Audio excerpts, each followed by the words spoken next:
Toujours en vouloir plus et les obstacles de la vie.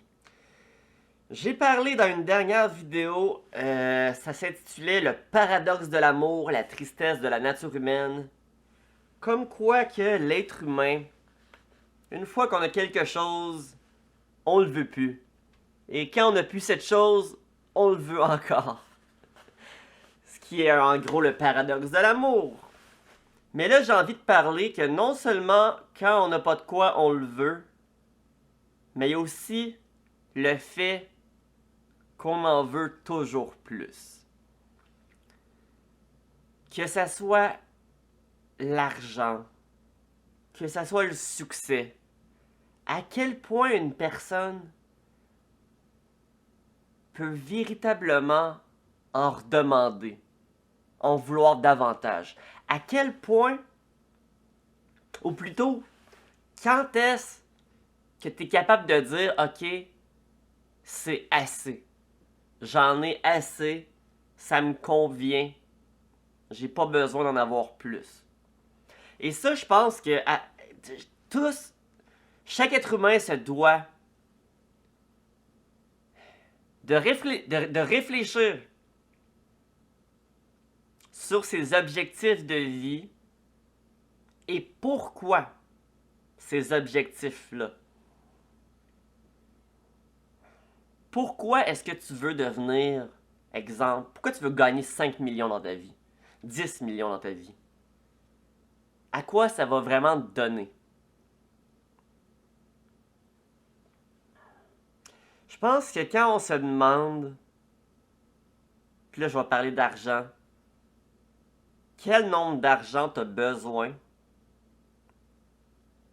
Je pense que la vraie question à se demander dans la vie, c'est si tu serais riche, riche, riche, genre riche comme Elon Musk, là, qu'est-ce que tu ferais de tes journées? Qu'est-ce que tu ferais vraiment? Comment passerais-tu ton temps si tu serais présentement à la retraite? Quel est le mode de vie long terme que tu aimerais avoir? Détermine combien d'argent tu as besoin par année pour vivre ce mode de vie. Puis peut-être tu vas te rendre compte que finalement ton mode de vie, là, t'as aucunement besoin d'avoir 5 millions. Maintenant, si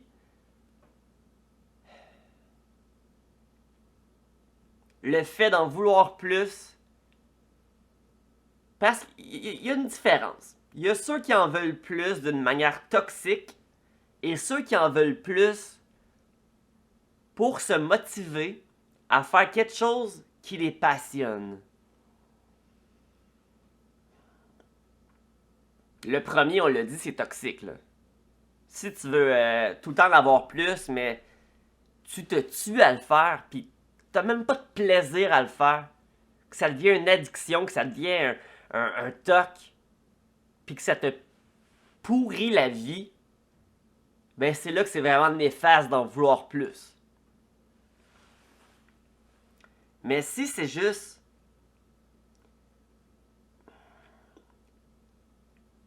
exemple, un esprit de compétition, que ta passion dans la vie c'est de courir, que tu bats ton record, puis qu'après ça tu veux encore le battre, puis que courir ça te nourrit dans la vie, que tu tripes à faire ça, que tu t'amuses à le faire, et là je pense que c'est correct.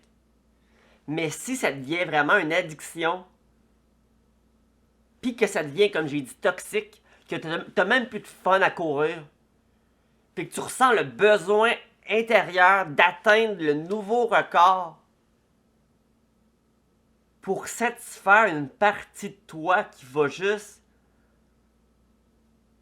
avoir un sentiment d'accomplissement de quelques secondes, puis par la suite encore vouloir battre ce record-là, mais le problème de faire ça, c'est qu'à chaque fois que tu bats ton record, ça va devenir de plus en plus dur.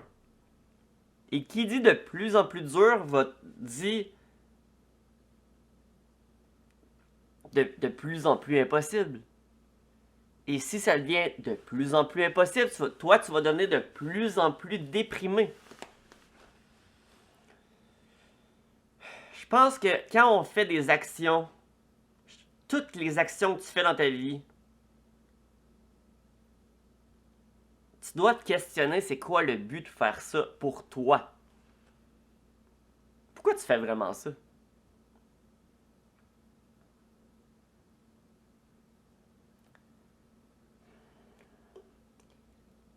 J'ai un ami qui me parle, puis il veut faire de l'argent, tu comprends? Il veut faire de l'argent. Puis tantôt aujourd'hui, il m'a envoyé une page. S'il travaille encore pendant 30 ans,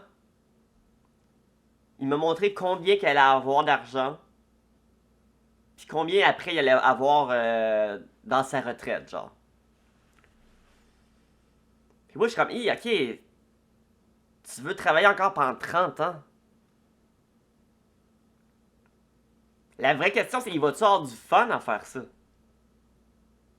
Ou il va juste le faire pour l'argent? Parce que le temps, c'est de l'argent. Mais l'argent, c'est du temps.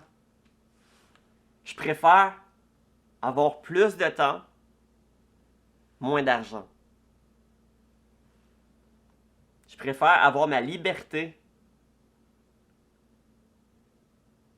de m'en combler, d'être bien dans cette liberté, d'avoir mon temps pour faire plein de choses que j'ai envie de faire. Puis avant, j'étais vraiment comme ça.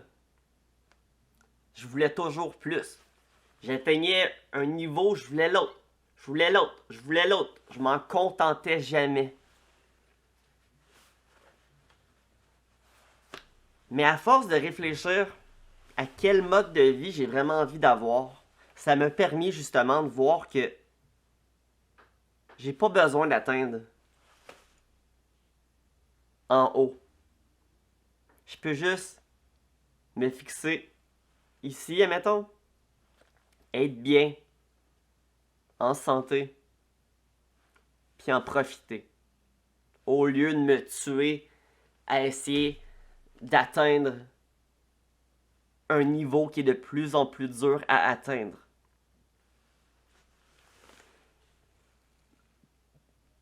Évidemment, quand je me fixe des objectifs que j'ai envie d'atteindre, puis que... Tu sais, on dit que le but, c'est pas atteindre le sommet de la montagne, le but, c'est le voyage. Mais évidemment, si t'aimes le voyage d'escalader la montagne, fais-le. Mais si ton but, c'est juste d'atteindre le haut de la montagne pour dire « Hey, j'ai atteint le haut de la montagne », si tu veux juste dire « Hey, j'ai monté l'Everest », mais t'as pas vraiment envie de monter l'Everest, ben là, ça devient toxique, puis ça sert à rien. Ça sert à rien. Si t'as juste envie de dire au monde que t'as monté l'Everest pour venir combler en dedans de toi un sentiment de fierté, on s'en fout, là. Qui que tu veux impressionner vraiment, là? On s'en sac.